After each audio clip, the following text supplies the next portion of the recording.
Hello everyone! I want to start out by letting you guys know that trying to squeeze making these videos into the rest of my life has me looking at a release schedule of only about once a month, give or take. This actually has a slight advantage, in that it sometimes gives me the opportunity to react to things directly connected to the immediately preceding video. For example, in the comments section of my last video, link in the description, I was informed by the all-seeing, all-knowing 011S that I am, in actuality, an AI bot. To those of you who know me either IRL or through social media, particularly those of you who knew me before I started this channel, I would just like to say this. Why didn't you tell me? All this time I thought I was a cartoon character. I think I can safely say that at least the vast majority of you will agree with my statement that 011S should really consider a name change to 011 IQ. Now that we've addressed Morons Anonymous, what's on the agenda for today's video? Because I'm a simple guy, this is a... Ah! Flat Earther! Kill it with fire! Huh? Oh, Shades. It's just you. Here we go again. For those of you who missed my last video, go watch it. How this works is that Shades here will give some reason why he thinks the sun proves the Earth is flat. Then I explain why pretty much everything that just came out of his mouth is wrong. Now, I'm going to try to get through the rest of this, but considering that the original video still got 13 minutes left to it, this might go to a part 3. Anyway, what you got for me this time, Shades? You know? Also, concerning the sun at that distance, realize this, try to acknowledge this fact that every time you see the sun out in space, you always see this big orange ball, and you see these solar flares, you know, just kind of jumping off the surface, and you know, it's all looks like hot lava. It's orange, this molten ball out in the middle of space, and behind this big orange ball you always see this black background. The background is always jet black. But when you go outside and you look up and you see the sun looks like more of a yellow spotlight, small, local, and what do you see with your own eyes behind the sun? You always see blue. When you go outside and you look up at the sun, you see a blue background. So why is it that here on Earth, you look up and you see the sun, and the sun always has a blue background, but when you see these official images from the trusted scientific community and the good folks over at NASA who are raking in that $52 million a day, you see the sun and it's always a black background. Why does that happen? Why does it look that way? You know, I've actually noticed that. It's almost like when we look up at the sun, there's several layers of gases between us and it that get tinted when they have a ridiculously bright light behind them. You know, like the one we breathe, for example. Whereas all of the quote-unquote official pictures from NASA are taken from orbit up above those layers. Wait, that makes too much sense for Shades to get it. Ask these questions to yourself. You know, the size comparison of the Earth goes as follows. They tell us that the Earth is 400 times smaller than the sun. Vice versa, the sun is 400 times larger than the Earth, is what they tell us. By comparison, looks a little something like this. Now, there's also video representation where there's one pilot. He shows that he's flying at 35,000 feet. And what he does, he takes his camera, shows the controls, shows his altitude, and out of the window on the right side, he shows the moon off in the distance, and it's nice and dark. And what he does, he pans his camera around to the left over a seemingly flat surface because you can't see any curvature at that 35,000 feet. And then he shows the sun.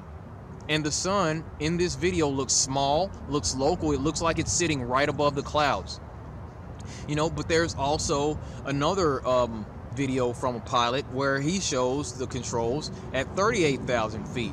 What does he do? He gives a big thumbs up, smiles at the camera, and it cuts to another clip from that same cockpit. and the camera shows the clouds out of the right side of the window, I believe it was. And over these clouds, inside these clouds, you see this large orange bright object. Now, they're at 38,000 feet. You can see that it would appear that the sun is not up in the sky, but perhaps that, you know, from this evidence, it looks like the sun is in the clouds when he's flying that airplane in that particular video, you know. First of all, I'm going to let you slide on the fact that you corrected yourself on the altitude in the second video and then got it wrong again. Then I'm going to point out the rather important factor that was left out of both of your airplane clips. The time of day. You see, during points of the morning or evening when the sun is at or near the horizon, which wouldn't exist on a flat Earth, by the way, then naturally it's going to look like it's among or below the clouds when you look at it from above them. Lastly, there's the whole size issue you've brought up a couple of times. When I look outside and I see a tree a couple of 100 feet away that I know for a fact is 8 feet tall, according to your logic, I'm supposed to believe that it's actually only the size of my pinky, since that's what it appears to be. Sounds kind of dumb when I put it that way, doesn't it? There's more evidence for a close, small, local sun. You know, there was a guy on the beach where he talked you through his video, and he said, I knew that this was going to be a good day to get a good video of the sun with clouds behind it on the beach. So he took his P900 and he zoomed in on the sun, and you could see clouds behind the sun, signifying that the sun is not 93 million miles away or 400 times the size of the Earth. You know, and if you actually just trust your senses, if you... Oh. Shades, jokes about your lack of intelligence aside, I thought we were pals. Are you seriously going to put me through the mental anguish of realizing that I have to explain that clouds are giant masses of water vapor, and that in the evening the sun's light is hitting us at more of an angle, thereby causing it to not be able to penetrate those vapors quite as well? That hurts, Shades, really. You can hop on YouTube, or you can, you know, take a look at this video and find additional videos. You're going to find that there are time lapses that people have taken of the sun moving across the sky. And while the sun's moving across the sky, you'll notice that the Earth seems to be stationary. Like, the Earth isn't moving, the buildings that you see aren't moving. You see the sun drifting across the sky. So what does that tell you? We're told that the Earth is rotating around the sun, yet we feel no movement. We don't see any motion. We don't feel any motion out here. But we feel stillness when we go outside. And in the time lapse, you see the sun moving across the sky, just like that. So what does that tell you? It tells me you kind of sound like an idiot. We don't feel any movement on a train or airplane either, unless it's speeding up, slowing down, or in a bumpy spot. And thanks to this article from the fine folks at Cornell University, we know that that's because we're moving at a near constant rate of speed. Or do you think that the plane or train you're on is actually staying still and the rest of the world is moving around it?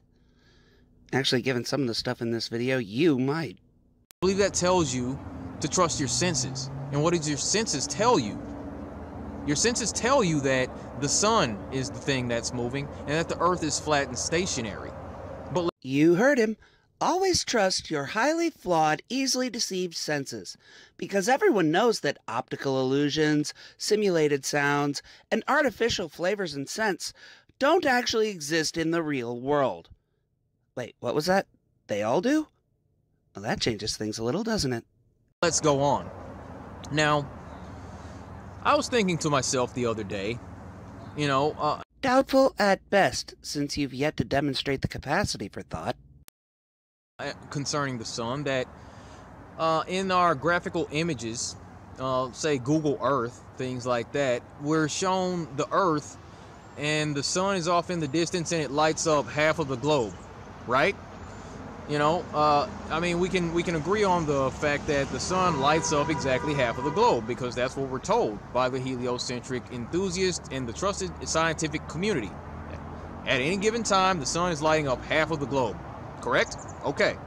So, knowing that, I thought to myself, there should be absolutely no way that you would be able to see the sun in, say, I don't know, the UK and Australia at the same time.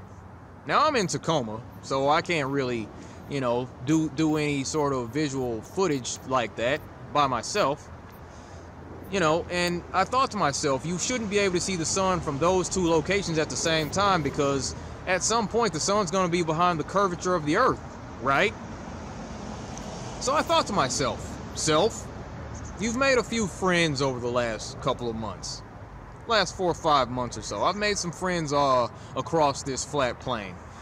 So I thought to myself, you know, I know a guy in the UK, my buddy Matt, and I know a guy in Australia, my buddy Luke. And there's the proof. Brain hemorrhaging stupidity isn't just an American thing. Okay, granted, we're the majority shareholders, but at least it's not exclusive to us. So I decided to give him a call. And let me tell you a little story. Actually, I won't tell you about it. I'll just show you what happened. And here we go. Hey Matt, how's it going? Yeah, good. Fantastic. All right. Wow, and I thought my audio quality was bad. Just doing a time check. About what time is it where you are? 21:03, so 3 minutes past 9. 3 minutes past 9. Here, what's your location, sir? Halifax, West Yorkshire, in Bradford. 1 sec. I'm in Bradford, West Yorkshire. There you go, and there's proof. Bradford. Keithley, Brickhouse, Bradford. Fantastic. All right. Let me see. About 9:03, Bradford, Yorkshire. Let me see. Here, where's the sun? Right about then. Where it is now, Darryl, mate? It is just in the distance. It's just over the hill. You can see it just about in the distance there. All right. That's You awesome. see it. Beautiful sunset. So it's just about over the hill, but you make out the rays about still. Yep. And behind me, you've got darkness. That's awesome. Here, I'm in Tacoma, Washington right now. Check it. I got the Tacoma Dome back behind me in the distance. And then you can see the Tacoma skyline back here over the city. So that's where I'm at, and we're looking at the same sun. That's fantastic. All right. Well, I appreciate you participating in this project. And No worries. Hey, that's fine. thank you, sir. You have a fantastic night. I'll see you soon. You see, mate. Stay fly.